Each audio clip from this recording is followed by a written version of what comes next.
India's advancement in economic and social spheres is forging a new paradigm for global development. Make in India आज समय की मांग है। We are enjoying a continuum of growth, progress and tradition. India is on the move.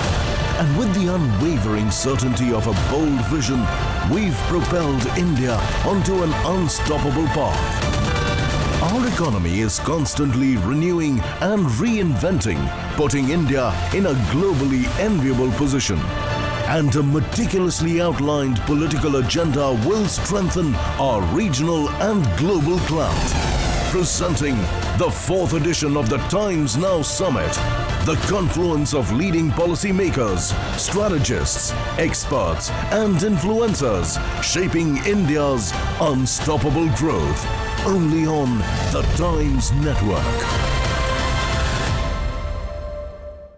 Ladies and gentlemen, get ready for an engaging discussion towards how India is navigating towards a brighter future on the road. So please join me in extending a warm welcome to the Senior Executive Director of Marketing and Sales of Maruti Suzuki India, Shashank Srivastava. Today, where is Maruti? I mean, Maruti has traveled such a long journey with tremendous amount of, I think, kudos to the kind of changes you've made over time. Where does Maruti today stand? How do you see at this journey? And how has Maruti also changed with your thinking? Yeah, so it's been a remarkable journey, I must say, because when we started in the early 80s, the Indian market was just about 50,000 units a year. Today, this market is 300,000 a month. It's this year it is expected, and we are just a few days away from the closure of the fiscal year, will be 42.3 lakhs. So from 50,000, the journey to 42.3 lakh shows that there has been a huge change, not just in Maruti, but the entire scenario of mobility, transportation, vehicles, in motorization in our country. So when Maruti started, the GDP per capita was about $400. Today it is like closer to 3,000. The penetration of cars per 1,000 population was about 2. Today it is about 36. There was hardly any road infrastructure, especially in the smaller areas. Those have changed. There was no localization, very few components were being made. But today it is, we have 96% localization in Maruti Suzuki.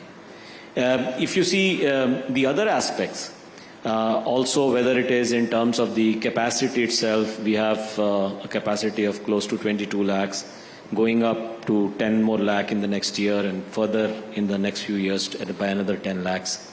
So we should go up to 40 lakhs. There was no export of vehicles from our country. Today Maruti exports this year probably close to 300,000 vehicles, which is like $2 billion only from Maruti Suzuki. So things have changed dramatically, and of course consumers have changed too. They've become very experimentative. No longer is it about functionality for buying the products, it's about aspiration. And that, I believe, is the biggest change. The aspiration of India is, I believe, the biggest change that has happened. And that is reflected in the cars which we purchase, in the products that we aspire for, and of course in the volumes that you see in the different industries. And though, Shashank, you're making it sound very simple, but I think there is this dichotomy that people always think. Maruti has a lot of reputation. There is such a brand recall, dependability, people trust it. The first car has to be a Maruti. Now, with the market opening up, with the kind of players we've had, and like you yourself said, at a point, cars were more about functionality till they became also aspirational. You have a new generation that is looking at multiple features, things keep moving, new players keep coming in. So to have that, tightrope balancing act of sticking with that brand value, that reputation, safety, and still be, forward looking. How does that happen? Yeah, so beautiful question, because that's one of the big problems Maruti Suzuki has been grappling with. The Maruti Suzuki has been known for, as you said, dependability, reliability, value for money, low maintenance cost, great network and so on. That is, of course, great for people who are looking for functionality. I remember in all these years, the Indian consumer has not been so experimentative. So these are the values which any consumer was looking for: fuel efficiency, low maintenance cost. And as Indian economy grew and our GDP grew, income levels grew, disposable income grew, aspiration came in. And we saw India, the new India. It is younger, more tech savvy, more aspirational. So in our automobile world, we started looking at two different sets of consumers. One is what we call Bharat, which still has a very high percentage weightage when it comes to buying criteria on functionality, on fuel efficiency, maintenance, etc. But there is also India, the young India. So you have to cater to both, because India is getting bigger and Bharat also continues to expand. So you have to do both. You can't do it with one brand.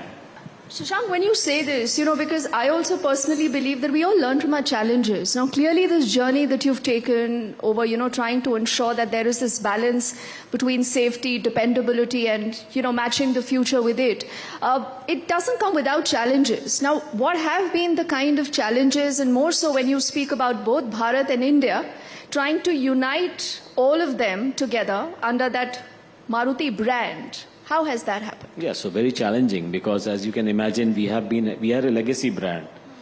We have been in the industry 40 years, and it is not easy to change that image. That image is also very good. It's not a bad image. It's actually very positive.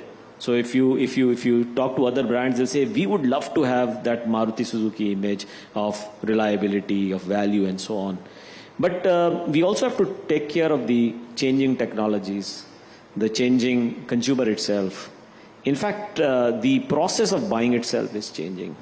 You have ownerships changing now. People looking for subscription, people looking at shared mobility, people looking at part ownership, and so on and so forth. So we have to constantly evolve, and that has been the biggest challenge. So the digitalization which has happened, which we have embraced in a big way, it requires, first of all, a big mindset change. And that's what we have tried to develop in our organization, a culture for embracing that change. Because, as you said, one of my favorite quote is, if you are finished changing, then you are finished. So how more is Maruti as a brand also willing to change? What is the future looking like? And when you talk of what's going on today, you have automatic transmissions, we are talking of hybrid, we are talking of EVs. What, according to you, Shashank, say is the road ahead for the next 5 years for both India and Bharat? I mean, do you see them merging anywhere on this road? Yeah, absolutely. Actually, I think most of people would know here, there's a lot of urbanization that's happening, and that's also changing the landscape. It is said that the ratio of urban to rural incomes, which is currently 1.8, will become 1.4 in a few years' time. We also see larger connectivity coming through. So there is a development of good infrastructure, physical as well as digital, in our country, not only in urban areas, but in rural areas as well. That is why the rural sales now in the industry, roughly 35%. For Maruti Suzuki, almost 44%. So there is a huge change, and there is a convergence which is happening. And therefore it is becoming very important to identify what will be that final convergence be. Popular sentiment is also changing? Yeah, sure thing. One of the things which have changed is the preference for body types. So the body type of SUV is much more preferred these days. In fact, for this year, I just mentioned 4.2 million will be the sale in the passenger vehicles, out of which 50%, that is more than 2 million, will be SUVs. And people buy it for different reasons. It's practical, it's got a high ground clearance. In Indian roads, it's definitely better. You have interior space which is more flexible because of the shape. It's not a 3-box like a sedan. It's got a good driving position. You feel you are owning the road, and you are like having some sort of a status. People buy it for status as well. So SUVs have become very popular. That is one type of change. There is a change in terms of the powertrain. People are looking at more sustainability, for example. So if you see, and governments too, governments are also making emission standards more strict. Therefore, you have EVs, you have hybrids, you have CNG. Those powertrain choices are also changing. There is a change in if you speak demographically, there are more women buyers. The average age of car buying has come down. So all these factors are happening simultaneously. And a marketer has to make sense of all those changes and accordingly position his products and his brand in the market.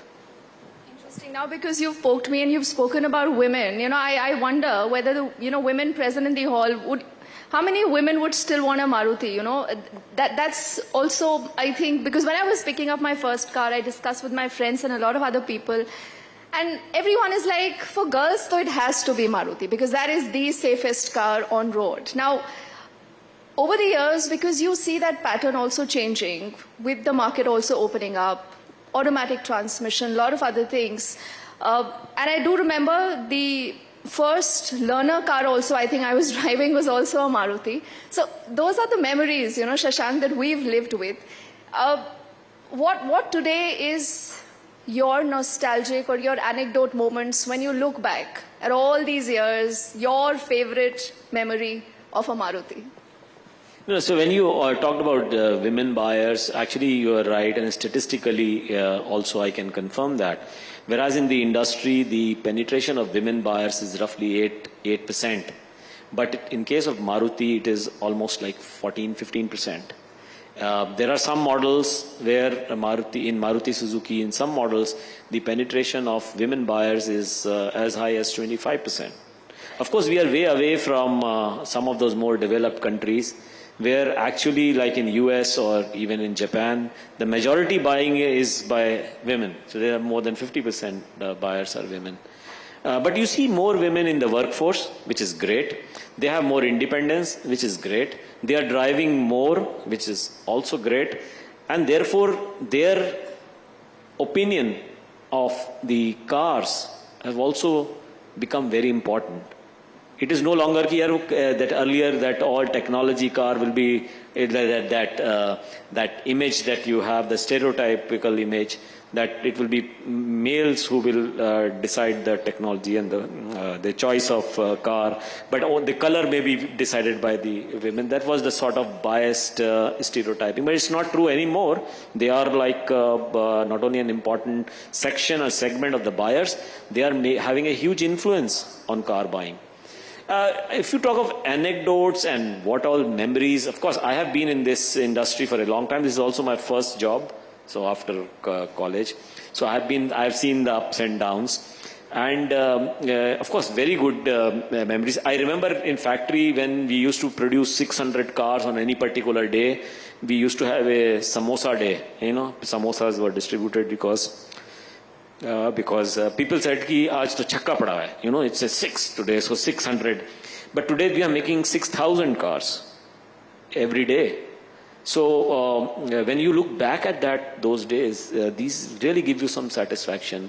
When I remember the first export that Maruti Suzuki made, it was in 1 year to Hungary and Bangladesh. But today we are exporting almost 300,000 cars across the world. Europe, Latin America, Middle East. It shows how much quality has improved in the sense of acceptability of brands from India in cars has increased greatly. I remember those days when some of our people on supply chain used to get components in the cars at night so that they can run the lines the next day. But now we have very advanced logistics, because the volumes are so huge and we have technologies which are enabling us to maximize efficiencies and an execution of very large volumes. So yes, it has been great memories. Maruti Suzuki, by the way, is the only company I know which has been the market leader, which has been in this industry 40 years and the market leader from first year to today. So that's a huge, I think, achievement. And we are very proud of that.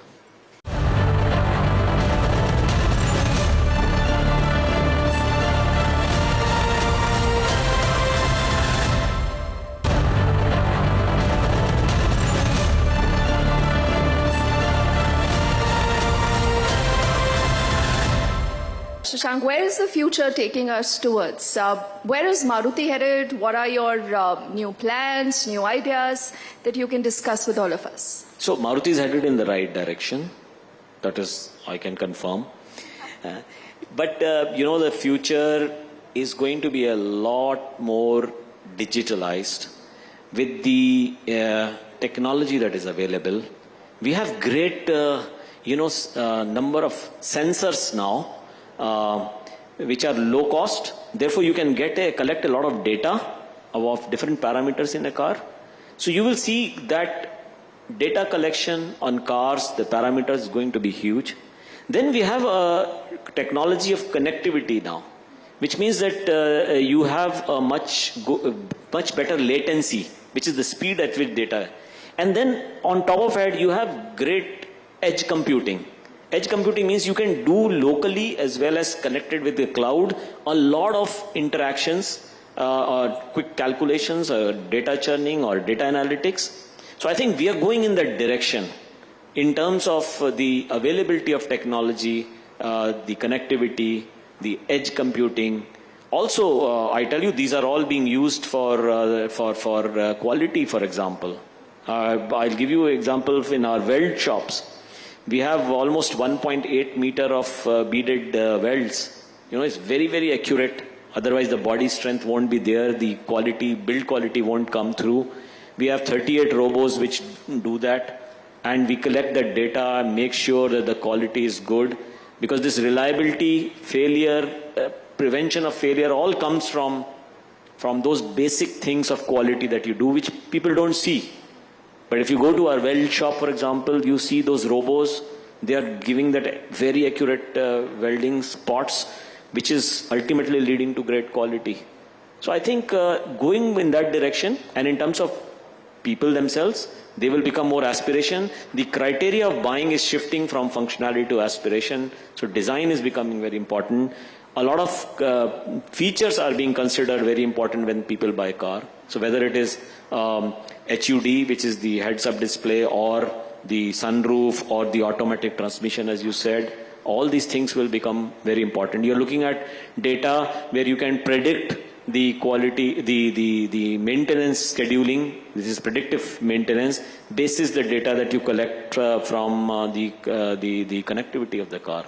Nitin Gadkari, the Minister of Road Transport and Highways, recently had spoken about a proposal where he said that the tax levied on hybrid vehicles in India possibly could be reduced from the current 48 to 12. Do you see that as viable, that this could boost demand? And how would you also then broaden your portfolio? Yeah, so we have hybrid vehicles. We have two vehicles which are strong hybrids, which is the Invicto and the Grand Vitara. Currently, there are very few hybrid vehicles in our country. So there are, I think, 5 or 6 across the industry. EVs, there are about 14 or 15. But the penetration of EVs, and EVs are at 5% GST, 12 and 43% GST is on hybrid. So if you look at the penetration, it is roughly similar. Yeah, as many EVs are being sold as hybrids. And I think the reason for that is that people have realized that hybrids are also adding to sustainability because they give great fuel efficiency. And at the same time, you don't have the range anxiety because they charge by themselves. So whenever you use a brake, that regenerative energy charges the battery, which and you get the experience of driving a EV 40-50% of the time. In an urban cycle, you will see hybrids working on the battery mode, which means that you have a very silent and a very uniform torque sort of drive, which is great. This is a favorite question because when I read this, I had to kind of, look at videos to find out, oh damn, this is also possible. From the ground to the sky, the future that all of you are aiming at. Now, this is called SkyDrive. Imagine if you could actually take a car. Ladies and gentlemen, you're sitting in this room, can you imagine Delhi or Bengaluru or Hyderabad, Chennai without traffic? So imagine a scenario when your car is going to be airborne. So we are talking of something that is smaller than a helicopter. It's bigger than a drone, can carry 3 people, I think. I've seen those videos. they're unbelievable, Shashank. Is that the future? And why don't you talk a little bit more about that? Yeah, possibly, because you will see new technologies coming. At the moment, of course, very expensive, but clearly, like Suzuki has gone ahead with this collaboration for the Sky Drive, which is like pure electric. It takes you for some distance, beats the traffic. Bangalore, of course. The other day I was in Bangalore, so yeah. So it's like I'm glad I'm in Delhi. Till I come to Delhi, then I feel that it could be better. But it is great because you can have a technology which takes you point A to point B very efficiently. Of course, as it improves and when the penetration increases, the traffic also in the air becomes an issue, but obviously that is a long way off, of course. But that's a good and a happy note to end this conversation on. Only for what of time, Shashank. It's been a fascinating conversation with you. Thank you so much. Thank you very much. Thank you.